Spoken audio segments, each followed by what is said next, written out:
안녕하십니까? 사무가든 추진위원회 위원장 김옥임입니다. 자료를 공유하고 말씀드리도록 하겠습니다. 우리들의 재산 지키기 2차입니다. 오늘은 여러분의 돈 어디로 갔습니까? 라는 주제로 말씀드리도록 하겠습니다.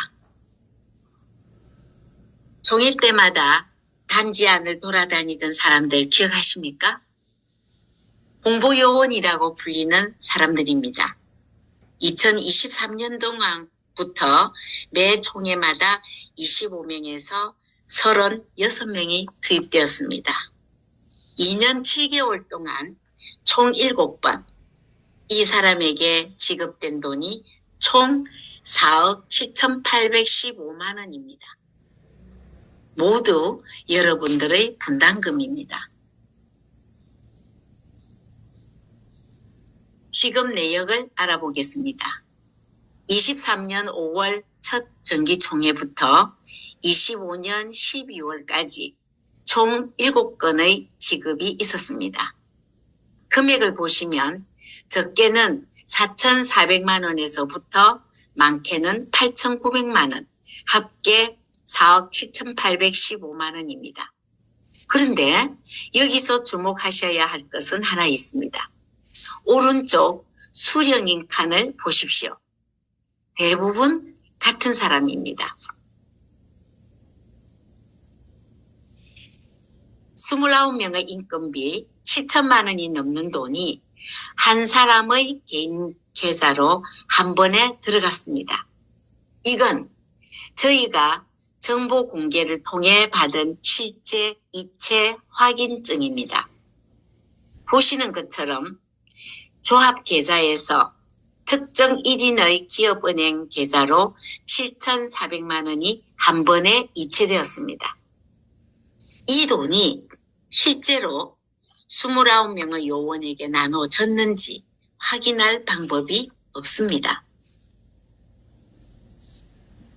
자, 이 부분의 핵심입니다. 잘 들어주십시오. 조합장은 OS 각 팀장에게 사업소득세 3.3% 공제 후 일괄 지급했다고 했습니다. 그런데 돈은 한 명에게 갔습니다. 이걸 두 가지 경우로 나누어서 보도록 하겠습니다. 첫째, 만약 개인을 직접 고용한 거라면 29명 각자에게 개별로 지급해야 합니다. 한 명에게 몰아준 건 부당합니다. 그리고 근로계약서 출근부가 있어야 하는데 조합은 공개를 거부했습니다. 둘째, 만약 한 명에게 준 게 맞다면 이건 업체 용역 계약으로 봐야 합니다. 그런데 이 경우 5천만 원이 넘는 용역 계약은 반드시 일반 경쟁 입찰을 해야 합니다. 그런데 하지 않았습니다. 또한 홍보업체가 정비업체 등록 없이 총회 업무를 수행했다면 이것도 도시정비법 위반입니다. 정리해보면 이겁니다.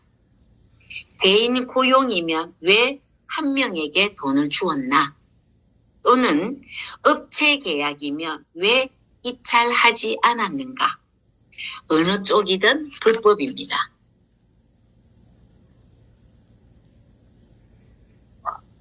법을 정확히 짚어보겠습니다. 도시정비법 제29조 1항은 용역 계약 시 일반 경쟁 입찰을 원칙으로 규정하고 있습니다.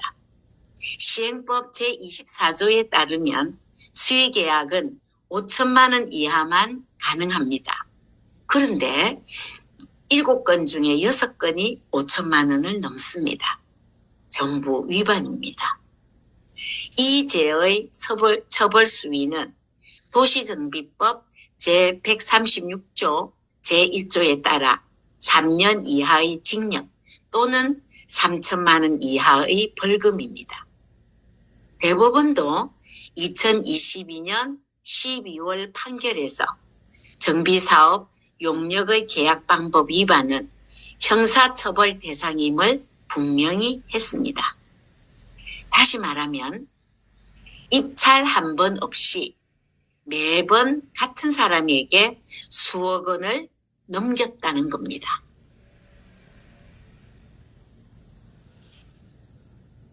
이런 의혹이 있으니 저희 대책위의 조합원 7명이 올해 3월 19일에 조합에 정보 공개 요청을 했습니다.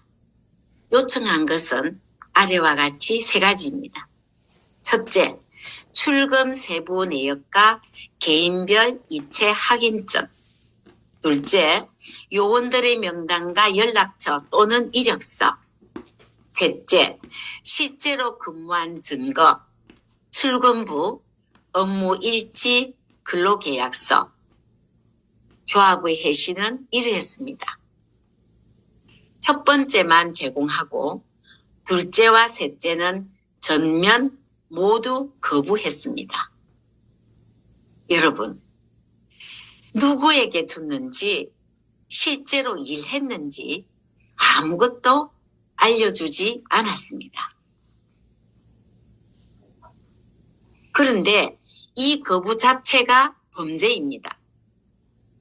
도시정비법 제124조 사항은 조합원이 자료 열람이나 복사를 요청하면 15일 이내에 응해야 한다고 명시하고 있습니다. 이를 거부하면 도시정비법 제138조에 따라 1년 이하의 징역 또는 1천만 원 이하의 벌금에 처해집니다.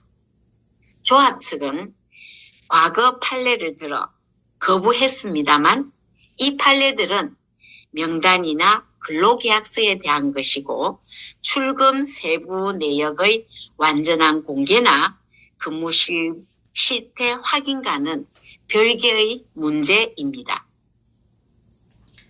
여러분, 여러분의 분담금이 어디로 갔는지 물었더니 알려줄 수가 없다고 합니다.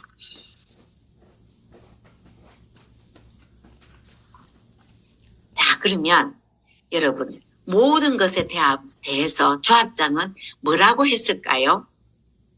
바로 어제 4월 16일 조합장 김영찬의 이름으로 우동 제1구역 재건축 알림이라는 글이 나왔습니다. 주장은 3가지입니다. 첫째, 어느 구역이나 마찬가지로 OS 각 팀장에게 일괄 지급했다. 둘째, 대책위의 근거 없는 선동이다. 셋째, 불법이면 고소하시기를 권장합니다. 라고 했습니다. 조합원 여러분, 정말 그럴까요?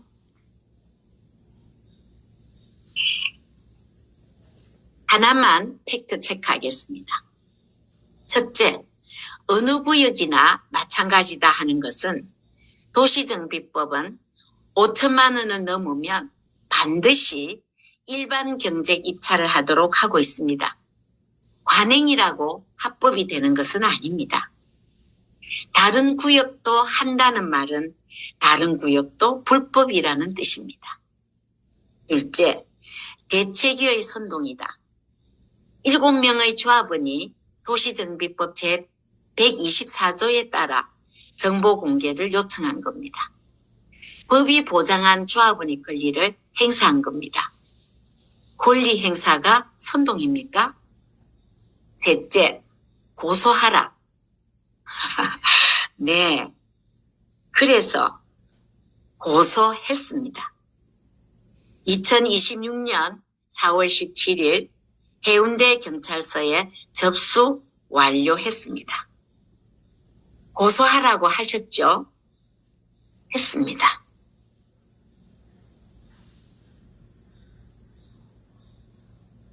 고소장의 내용을 말씀드리겠습니다.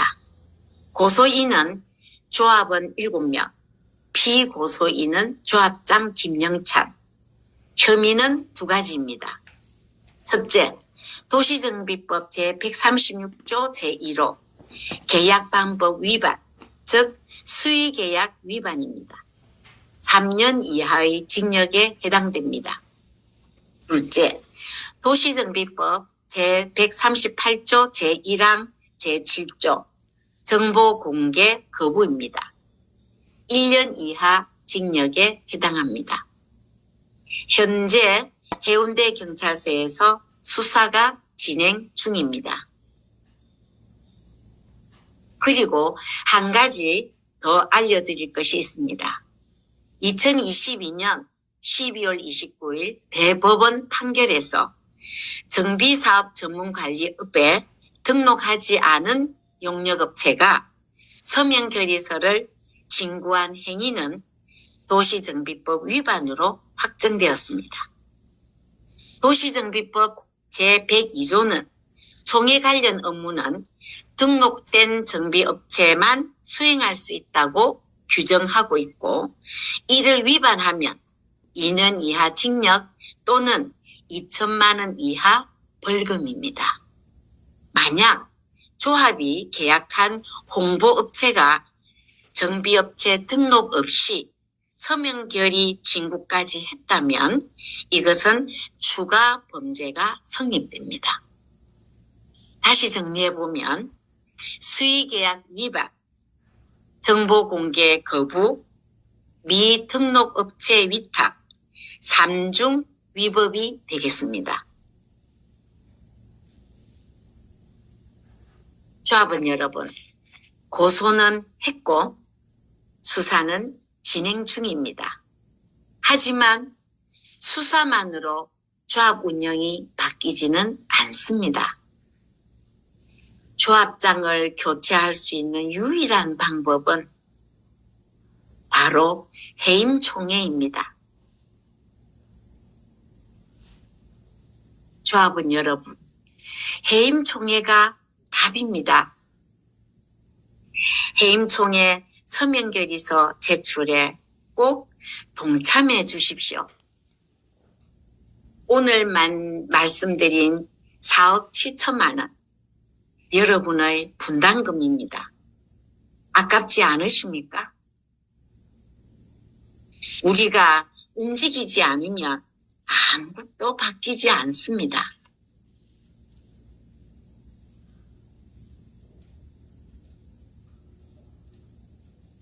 여러분, 지금까지 들어주셔서 감사합니다.